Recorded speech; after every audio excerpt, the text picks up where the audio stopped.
இந்த திரைப்படத்தின் ஆரம்பத்தில் தனது காதலி கிம் கொலை செய்யப்பட்டதாக குற்றம் சாட்டப்பட்டதால் சமீபத்தில் ஜாமீனில் சிறையிலிருந்து விடுவிக்கப்பட்ட மின்ஹூ என்ற தொழிலதிபர் நமக்கு காட்டப்படுகிறது. அவர் சிறையிலிருந்து வெளியே வந்தவுடன் இந்த வழக்கை பற்றி விவாதிக்க மின்ஹூ தனது வழக்கறிஞரை அழைக்கிறார். இந்த வழக்கை எதிர்த்து போராட வழக்கறிஞருக்கு அனைத்து விவரங்களும் தேவைப்பட்டன. அன்று ஹோட்டலில் என்ன நடந்தது என்று அவள் மின்ஹூவிடம் கேட்கிறாள். கிம் எப்படி இறந்தார்? உங்களுக்கு எப்படி பழி கிடைத்தது? காவல்துறையை அழைத்தவர் யார்? எல்லாவற்றையும் விரிவாக சொல்லுங்கள். இந்த கேள்விகளுக்கு பதிலளிக்கும் போது கதை ஒரு பிளாஷ்பேக்கில் சென்று கிம் கொலை செய்யப்பட்ட நாள் என்று காட்டப்பட்டுள்ளது. அந்த நாள் மின்ஹூ கிம் சந்திக்க ஒரு ஹோட்டலுக்கு சென்றார். அவரும் கிம்வும் பேசுவதாக மின்ஹூ கூறினார். திடீரென்று மின்ஹூ ஹோட்டலுக்கு வெளியே போலீஸை பார்த்தார். நான் பயந்துவிட்டேன் என்று மின்ஹூ கூறினார். நான் அந்த இடத்திலிருந்து ஓட விரும்பினேன். ஆனால் நான் அங்கிருந்து செல்வதற்கு முன்பு ஒரு மனிதன் அந்த இடத்திற்கு வந்தான். அவர் என் தலையை தாக்கினார். அது என்னை மயக்கமடையச் செய்தது. நான் என் நினைவுக்கு வந்தபோது கிம் அறையில் இல்லை என்பதை கண்டேன். நான் வாஷ்ரூமுக்கு சென்றேன். கிம் உடல் அங்கேயே கிடந்தது.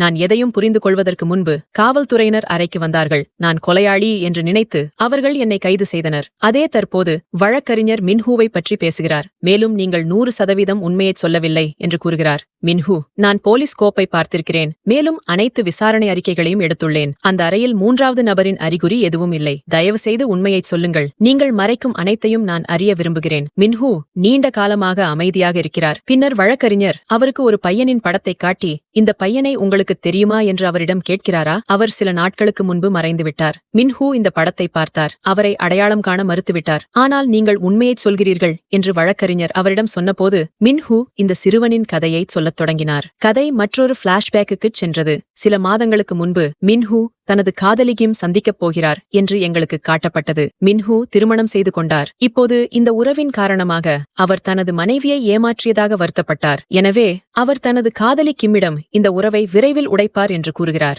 அந்த நேரத்தில் வாகனம் ஓட்டிக் கொண்டிருந்த கிம் இதை கேட்டு கோபப்படுகிறார். அவளுடைய மனம் வாகனம் ஓட்டுவதிலிருந்து திசை திருப்பப்படுகிறது. முன்னாலிருந்து கார் வருவதை அவளால் கூட பார்க்க முடியாது. இந்த நபர்களுக்கு விபத்து ஏற்படுவதற்கு முன்பு கிம் தனது காரை விரைவாக நகர்த்தி இரு கார்களையும் மோதியதிலிருந்து காப்பாற்றுகிறார். இதைச் செய்வதன் மூலம் அவள் காரை காப்பாற்றியிருந்தாள். ஆனால் அவளுக்கு முன்னால் இருந்த காருக்கு ஒரு விபத்து ஏற்பட்டது. கிம் மற்றும் மின்ஹூ வெளியே வந்தபோது மற்ற மனிதனின் கார் முற்றிலும் சேதமடைந்தது. கிம் வந்து கதவை திறந்து சோதித்தார். காரில் இருந்த சிறுவன் இறந்துவிட்டான். இந்த சிறுவன் வேறு யாருமல்ல, வக்கீல் மின்ஹூவை கேட்கும் படத்தில் உள்ள சிறுவனை தவிர வேறு யாருமல்ல. இந்த சிறுவனின் பெயர் ஹான். அந்த சிறுவனின் மரணத்தைக் காண நான் மிகவும் பயந்தேன் என்று மின்ஹூ கூறுகிறார். நான் காவல்துறையை அழைக்கவிருந்தேன். ஆனால் இந்த சாலையில் எங்களை யாரும் பார்க்கவில்லை என்று கிம் என்னை நிறுத்தினார். நாங்கள் காவல்துறையை தேவையின்றி அழைத்து இந்த வழக்கில் சிக்கிக் கொள்வோம். எங்கள் நற்பெயரும் பாழாகிவிடும். நாங்கள் அவருடைய இறந்த உடலை எங்காவது வைத்து அமைதியாக இங்கிருந்து வெளியேறுவது நல்லது. இப்பொழுது இந்த மக்கள் ஹானின் இறந்த உடலை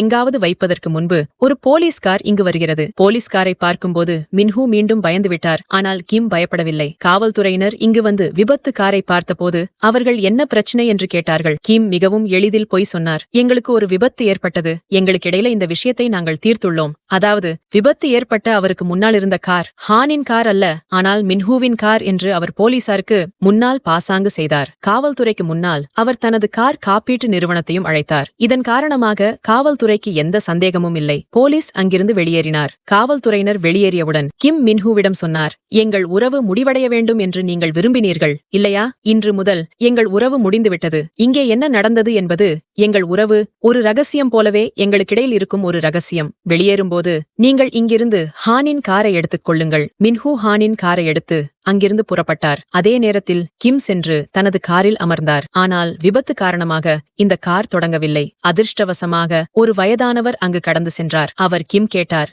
ஏதாவது சிக்கல் இருக்கிறதா? எனவே என் காரில் விபத்து ஏற்பட்டதாக கிம் அவரிடம் சொன்னார். அதன் பிறகு எனது கார் இயக்கப்படவில்லை. இந்த மனிதன் கிம் உதவ தனது காரை சரி செய்ய முயற்சிக்கிறான். ஆனால் காரில் நிறைய தவறு இருந்தது. அந்த மனிதன் கிம்மிடம் சொல்கிறான், என் வீடு அருகில் உள்ளது. நீங்கள் விரும்பினால் நான் உங்களுக்கு உதவ முடியும். கிம் அவருக்கு உதவ ஒப்புக்கொள்கிறார். அந்த வயதானவர் கிம் காரை இழுத்து தனது வீட்டிற்கு கொண்டு வருகிறார். நிறைய மணிநேர கடின உழைப்புக்குப் பிறகு அந்த வயதானவர் கிம்மின் காரை முற்றிலுமாக சரி செய்தார். கிம் அவரிடம் கூறுகிறார், உங்கள் கார் சரி செய்யப்பட்டுள்ளது. நீங்கள் இங்கிருந்து செல்லலாம். கிம் அந்த மனிதனுக்கு மிகவும் நன்றி தெரிவித்தார். அவர் புறப்படுவதற்கு முன்பு இங்கே ஒரு படத்தை பார்த்தார். அவர் அதிர்ச்சியடைந்தார். இது ஹானின் படம். அவர் ஒரு விபத்தில் கொல்லப்பட்டார் மற்றும் அவரது இறந்த உடலை சரி செய்யவிருந்தார். இப்போது அவர் கொன்றவர் அவரது தந்தை அவருக்கு மிகவும் உதவினார். இப்போது அவர் தனது மகனுக்காக பொறுமையின்றி காத்திருந்தார் என்று வருந்தினார். மிகவும் முறையான குடும்ப மாமா அவரிடம் சொன்னார். இவ்வளவு காலமாகிவிட்டது, என் மகன் இன்னும் வீட்டிற்கு வரவில்லை. அதனுடன் அவர் தனது மகனுக்கும் அழைப்பு விடுத்திருந்தார். இப்போது கிம் கையில் உள்ள தொலைபேசி ஒலிக்கத் தொடங்கியது. அது ஹான்ஸ். மாமா தொலைபேசியின் சத்தத்தையும் கேட்டதால் அவள் பயந்தாள். கிம் விரைவாக தொலைபேசியை சோஃபாவில் வைத்தார். மாமா தனது மகன் இன்று தொலைபேசியை எடுக்கவில்லை என்று நினைத்தார். அதனால் கிம் தன்னை சுத்தம் செய்யும் போது அங்கிருந்து வெளியேறினார். அந்த விபத்தை மறக்க இப்போது அவர் தனது மனைவி, குடும்பம் மற்றும் வணிகத்துடன் தனது பெரும்பாலான நேரத்தை செலவிட்டார். இதன் காரணமாக அவரது வணிகம் மிக வேகமாக வளர்கிறது. ஒரு நாள் ஒரு போலீஸ் அதிகாரி தனது அலுவலகத்திற்கு மின்ஹூவை சந்திக்க வருகிறார். அவர் நெடுஞ்சாலையில் பயணித்த நாள். அந்த நாளில் நெடுஞ்சாலையில் விபத்து ஏற்பட்டதாக அவர் கேட்கிறார். இந்த விபத்து பற்றி அவருக்கு ஏதாவது தெரிந்தால் போலீசாரிடம் சொல்லுங்கள், ஆனால் இந்த விபத்து பற்றி தனக்கு எதுவும் தெரியாது என்று மின்ஹூ தெளிவாக மறுத்துவிட்டார். இருப்பினும் காவல்துறை அதிகாரி தனது அட்டையை அவருக்கு கொடுத்தார். அந்த விபத்து பற்றி நீங்கள் ஏதாவது நினைவில் வைத்திருந்தால் அல்லது கண்டுபிடித்தால் என்னிடம் சொல்லுங்கள். சில நாட்களுக்குப் பிறகு மின்ஹூ தனது மனைவியுடன் இரவு உணவு சாப்பிடுவதை காட்டினார். அதே விபத்து பற்றிய செய்திகளில் இயங்கத் தொடங்கியது. இங்கே செய்திகளில் ஒரு பெண்ணின் ஸ்கெட்ச் காட்டப்பட்டுள்ளது. இது வேறு யாருடையதல்ல, ஆனால் கிம்மின் ஸ்கெட்ச். காவல்துறையினர் இப்போது தேடும் இந்த விபத்துக்கு கிம் தான் காரணம் என்று போலீசார் கூறிக்கொண்டிருந்தனர். விபத்தின் பாதையில் கிம் அவரை சந்தித்ததாக ஹானின் அப்பா இந்த அறிக்கையை போலீசாருக்கு வழங்கியிருந்தார். அதன் பிறகு கிம் எந்த முகவரியும் இல்லை. எனவே அனைத்து சந்தேகங்களும் கிம் மீது இருந்தன. இதற்கிடையில் மின்ஹூவுக்கு கிம்மிடமிருந்து அழைப்பு வந்தது. அவரை சந்திக்க கிம் அவரை ஒரு ரகசிய இடத்திற்கு அழைத்துக் கொண்டிருந்தார். மின்ஹூவும் எந்த தாமதமும் இல்லாமல் கிம் சந்திக்கச் சென்றார். கிம்மின் தோற்றம் முன்பிருந்தே முற்றிலும் மாறிவிட்டது. நான் என் தலைமுடியை வெட்டி என் தோற்றத்தை மாற்றிவிட்டேன். இதனால் காவல்துறையினர் என்னை அடையாளம் காண முடியாது என்று கிம் அவரிடம் கூறினார். இங்கே கிம் மின்ஹூ ஹானின் அட்டைகளை கொடுக்க மட்டுமே வந்திருந்தார். அவர் தனது அட்டையின் விவரங்களை மாற்றுமாறு மின்ஹூவிடம் கூறுகிறார். இதனால் மக்கள் அவளை ஒரு வஞ்சகராக கருதுகிறார்கள். காவல்துறையின் கவனம் எங்களிடமிருந்து திசை திருப்புகிறது. மின்ஹூ கிம்மை கேட்கிறார். ஹானின் அட்டைகளின் அனைத்து விவரங்களையும் மாற்றிய பிறகு அவர் தனது அட்டைகளையும் எரிக்கிறார். விசாரணையின் போது ஹானின் அட்டைகளின் விவரங்களை மாற்றியமைத்த போது ஹான் ஒரு மோசடி என்று அவர்கள் நினைக்கிறார்கள். அவர் சட்டவிரோதமான ஒன்றை செய்தார். மேலும் அவர் காவல்துறையிலிருந்து தப்பிக்க இந்த நாடகத்தையெல்லாம் செய்கிறார்.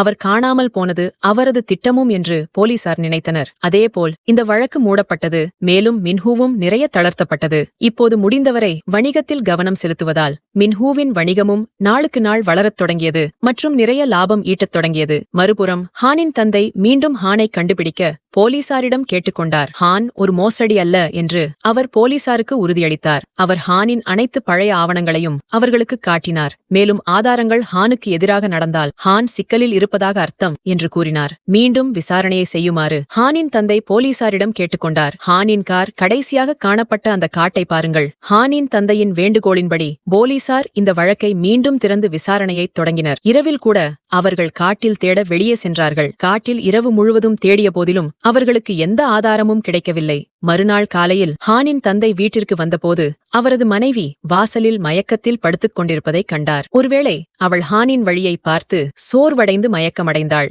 அவர் தனது மனைவியை அழைத்துக் கொண்டு அறையில் வைத்தார். இப்போது அவர் இதையெல்லாம் சோர்வாக இருந்தார். தனது மனைவியின் நிலையை பார்த்து அவர் மிகவும் வருத்தப்பட்டார். காட்சிகள் நிகழ்காலத்தில் மீண்டும் வந்தன. நாங்கள் வழக்கறிஞரின் முன் அமர்ந்திருப்பதைக் காட்டினோம். கிம் கொலை செய்யப்பட்ட நாள் நானும் கிம் தவிர ஹானின் அப்பாவும் அந்த அறையில் கலந்து கொண்டார் என்று மின்ஹூ வழக்கறிஞரிடம் கூறினார். அவர் முதலில் என்னை மயக்கமடையச் செய்தார். பின்னர் கிம் தனது மகளின் மரணத்திற்கு பழிவாங்க விரும்பியதால் கொன்றார். வழக்கறிஞர் கேட்டார், அவர் உங்களை ஏன் வழக்கில் வைத்தார்? மின்ஹூ கூறினார், நான் உண்மையை பேசாததால் அவர் என்னை கொல்லவில்லை. ஆனால் அவர் என்னை சிறைக்கு அனுப்பினார். என் தவறை எனக்கு உணர்த்தினார். ஹானின் அப்பாவுடன் ஹானின் அம்மாவும் இதற்கெல்லாம் ஈடுபட்டிருந்தார். அவள் ஹானின் அப்பாவின் அறையை விட்டு வெளியேறியவுடன் அவள் காவல்துறையை அழைத்து என்னை கைது செய்தாள். இதையெல்லாம் கேட்டு வழக்கறிஞர் எழுந்து மின்ஹூவிடம் சொன்னார், நீங்கள் சொன்ன கதை முற்றிலும் வேறுபட்டது. இப்போது நான் உங்களுக்கு உண்மையான கதையைச் சொல்வேன். கதை மீண்டும் ஒரு பிளாஷ்பேக்கில் செல்கிறது. ஹானுக்கு ஒரு விபத்து ஏற்பட்ட நாள் கார்கிம் அல்ல, ஆனால் மின்ஹூ தன்னை ஓட்டிக் கொண்டிருந்தார் என்பது எங்களுக்கு காட்டப்பட்டுள்ளது. அவர் தனது உறவை முடிவுக்கு கொண்டுவர வேண்டிய கதைகள் அனைத்தும் ஒரு பொய். அந்த நாளில் அவரே சாலையில் கவனம் செலுத்தவில்லை. அதன் காரணமாக விபத்து நடந்தது மற்றும் ஹான் இறந்தார். கிம் இங்கே நன்றாக இருந்தார். உண்மையில் கிம் காவல்துறையை அழைக்க விரும்பினார். அன்றைய தினம் கிம் காவல்துறையினரை அழைப்பதை தடுத்தவர் மின்ஹூவுதான். ஏனென்றால் அத்தகைய வழக்கு ஏதேனும் காவல்துறைக்கு முன்னால் வந்தால் அவரால் பெரிய இடத்தில் தனது பெயரை உருவாக்க முடியாது. வணிக அதிபர்கள் கிம் தனது பெயரை பற்றி கவலைப்படவில்லை என்றாலும் கிம் இதைச் செய்ய கட்டாயப்படுத்தியது மின்ஹூதான். உண்மையில் ஹானின் உடலை மறைக்கும் மின்ஹூவின் திட்டம் இது. மின்ஹூ மின்ஹூ மிகவும் புத்திசாலித்தனமாக இருந்தார். அவர் முழு திட்டத்தையும் விளையாடினார். அவரே எல்லா நிகழ்வுகளின் பக்கத்திலும் இருந்தார். கிம் எல்லா இடங்களிலும் சிக்கிக் கொண்டார். ஹானின் மரணம் குறித்து கிம் மிகவும் வருத்தப்பட்டார். கிம்மிற்கு பிறகு போலீசாரும் இருந்தனர். கிம் தனது அடையாளத்தை மறைக்க வேண்டியிருந்தது. தனது வேலையை விட்டு வெளியேற வேண்டியிருந்தது. ஆனால் அது இருந்தபோதிலும் எல்லா உண்மைகளையும் மறைக்க அவரது இதயம் உடன்படவில்லை. இறுதியாக ஒருநாள் மின்ஹூ தனது அப்பாவை அழைத்து முழு உண்மையையும் அவரிடம் சொன்னார். இதை பற்றி மின்ஹூ கண்டுபிடித்தவுடன் அவருக்கு மிகவும் கோபம் வந்தது. இந்த கோபத்தில் அவர் உண்மையில் கிம் கொன்றார். இப்போது அவர் ஹானின் கொலையுடன் கிம்மையும் கொன்றதால் இதையெல்லாம் அவர் சிக்கிக்கொள்ள விரும்பவில்லை. அவரும் தன்னை காயப்படுத்திக் கொண்டார். அங்கே மயக்கமடைந்தார். பின்னர் அவர் தனது நண்பரின் கொலை வழக்கில் சிக்கிக் கொள்ள வேண்டிய கட்டாயத்தில் இருப்பதாக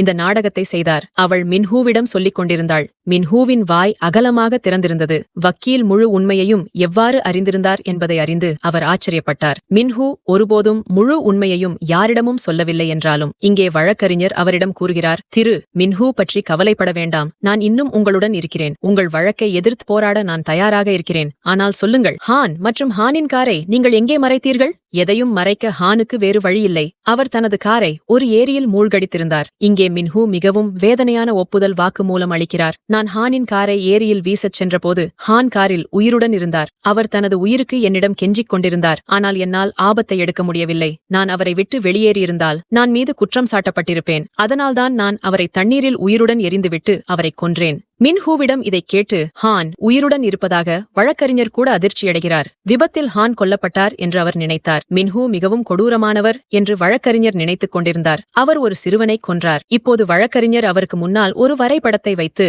அவர் ஹானின் காரை தள்ளிய இடத்தை குறிக்கச் சொன்னார். மின்ஹூவும் காகிதத்தை எடுத்து அந்த இடத்தை குறித்தார். குறிக்கும் பிறகு வழக்கறிஞர் காகிதத்தை எடுத்து தனது உடைமைகளை சேகரிக்கத் தொடங்கினார். தனது உடைமைகளை சேகரித்த பிறகு அவர் மின்ஹூவிடம், நீங்கள் அவரை மறைத்தபோது சிறுவன் உயிருடன் இருந்தான் என்று கூறினார். இதைச் சொல்லி அவர் தனது வீட்டை விட்டு வெளியேறி தனது காரைத் தொடங்கினார். அவரது காரின் டயர் ஒரு பள்ளத்தில் சிக்கிக் கொண்டது. அவரது கார் நகரவில்லை. வானிலை மிகவும் மோசமாக இருந்தது. அவர் வெளியே தங்கியிருந்தால் அவர் இறந்திருப்பார். அவர் விரும்பினால் அவர் தனது வீட்டில் தங்க முடியும் என்று மின்ஹூ அவரிடம் கூறினார். இந்த வழக்கறிஞரின் கையொப்பம் உண்மையான ஒன்றோடு பொருந்தவில்லை. மின்ஹூ குழப்பமடைந்தார். கதையில் ஒரு திருப்பம் இருந்தது. இங்கு வந்த பெண் ஒரு வழக்கறிஞர் அல்ல. அவர் ஹானின் அம்மாவாக இருந்தார். அவர் தனது ஒப்புதல் வாக்குமூலத்தை எடுக்க இங்கு வரும். மின்ஹூ இதை உணர்ந்தவுடன் அவர் ஹானின் அம்மாவை தாக்கினார். இந்த சண்டையில் அவர்கள் இருவரும் கீழே விழுந்தனர். இருவரும் மயக்கமடைந்தனர். சிறிது நேரம் கழித்து ஹானின் அம்மா அவள் நினைவுக்கு வந்தாள். அவள் நினைவுக்கு வந்தவுடன் தன்னை பாதுகாக்க துப்பாக்கியை எடுத்தாள். ஆனால் மின்ஹூ மீண்டும் முயற்சித்து ஹானின் அம்மாவால் சுட்டுக் கொல்லப்பட்டார். அவர் போலீசாரையும் அழைத்தார். போலீசார் இங்கு வந்தபோது ஹானின் அம்மா மின்ஹூவை கொல்ல முயன்றதை அவர்கள் கண்டுபிடித்தனர். அவர்கள் அவரை ஒரு கொலையாளி என்று கைது செய்தனர். மின்ஹூ தனது காரில் அமர்ந்தார். அவர் தனது காரில் அமர்ந்தவுடன் அவர் முழு கதையையும் காவல்துறை அதிகாரிகளிடம் கூறி மின்ஹூவின் ஒப்புதல் வாக்குமூலத்தை கொடுத்தார். மின்ஹூ ஹானை கொல்ல முயன்ற இடத்தையும் அவர் போலீசாருக்கு வழங்கினார். அவர் இந்த இடத்தை மின்ஹூவிலிருந்து பெற்றார். அவரை பொறுத்தவரை போலீசார் மீண்டும் விசாரணையை தொடங்கினர். அவர்கள் அந்த இடத்தை தேடியபோது அவர்கள் ஹானின் கார் மற்றும் ஹானின் இறந்த உடலை கண்டார்கள். இது மின்ஹூதான் கொலையாளி என்பதை நிரூபித்தது. இன்னும் உயிருடன் இருந்த மின்ஹூ போலீசாரால் கைது செய்யப்பட்டார். ஹானின் அம்மா விடுவிக்கப்பட்டார். மின்ஹூவின் வாழ்க்கை பாழடைந்தது. அவருக்கு எதிராக ஒரு பெரிய திட்டத்தை உருவாக்கிய 2 வயதானவர்கள் காரணமாக இதெல்லாம் நடந்தது என்று அவர் இன்னும் அதிர்ச்சியடைந்தார். அவர்கள் அவருடைய மகனின் இருப்பிடத்தை பெற்றது மட்டுமல்லாமல் அவரது வாழ்நாள் முழுவதும் சிறைக்கு அனுப்பினர். இருவரும் தங்கள் மகனின் மரணத்திற்கு பழிவாங்கினர். அவர் தனது வாழ்நாள் முழுவதும் சிறையில் அழுகுவார் என்று மின்ஹூ அறிந்திருந்தார். கடைசியாக இருவரும் தங்கள் மகனின் இறந்த உடலை பார்த்த பிறகு கண்ணீர் விட்டு அழுதனர். இதோடு இந்த திரைப்படத்தின் கதை முடிவடைகிறது. நன்றி, வணக்கம்.